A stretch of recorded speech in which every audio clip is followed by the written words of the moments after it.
आदमी ने लड़की के पूरे शरीर की तलाशी ली, जो एक सामान्य जांच होनी चाहिए थी। वह मौके का फायदा उठाकर छेड़खानी में बदल गई। लड़की ने खतरा भांपकर खुद को छुड़ाने की कोशिश की, लेकिन तभी पीछे वही गुंडे आ गए। पुलिस को चुपचाप देखते हुए लड़की समझ गई, ये सब दरिंदे आपस में मिले हुए हैं। इन पागल, नीच आदमियों के सामने बेचारी लड़की कुछ नहीं कर सकी। उसका चुप रहना और भी ज्यादा हैवानियत लाया। जल्द ही वो पूरी तरह से जख्मी और टूट चुकी थी।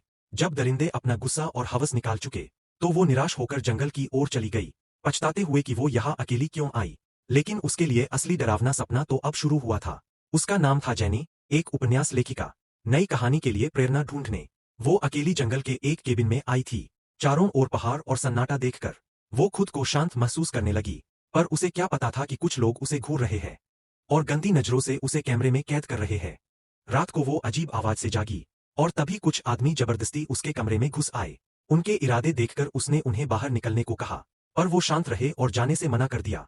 जेनी ने सोचा वो पैसों के लिए आए हैं, तो उसने अपना सारा पैसा दे दिया ताकि वो चले जाएं। लेकिन उन्होंने उसे जमीन पर फेंक दिया। तभी उसे समझ आया कि बात बहुत गंभीर है। वो रोते हुए दया की भीख मांगने लगी, पर इससे उन दरिंदों की हवस और बढ़ गई। किसी ने बंदूक उसके मुंह में डाल दी, और एक मोटा आदमी उस गंदी हरकत को कैमरे में रिकॉर्ड करने लगा। जब वो अपनी हरकत पर खुश हो रहे थे, जेनी ने अचानक पलटवार किया और भाग निकली। वो डर के मारे जंगल में दौड़ने लगी, पर जल्दी ही वो फिर से गिर गई। वो उनसे छोड़ देने की गुहार लगाने लगी, पर उन्होंने उसे कीचड़ भरे गड्ढे में धकेल दिया। थकी और टूटी जेनी कुछ नहीं कर सकी, और वो दरिंदे बारी बारी से उसके साथ हैवानियत करते रहे। अंततः वो बेहोश होकर गिर पड़ी। पता नहीं कितना समय बीता, पर जब उसकी आंख खुली, तो वो पूरी ताकत से उठी और बिना भाव के आगे बढ़ने लगी। उधर वो लोग मुस्कुरा रहे थे जब पुलिस वाला उसे खत्म करने के लिए बंदूक उठाता है।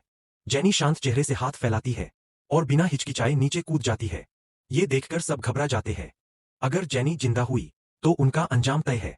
पुलिस उन्हें नीचे खोजने का आदेश देती है, पर घंटों खोजने के बाद भी कोई निशान नहीं मिलता। उन्हें लगा जेनी मर चुकी है, तो उन्होंने सारे सबूत मिटा दिए। आधे महीने बाद सब कुछ सामान्य लगने लगा, पर जेनी मरी नहीं थी।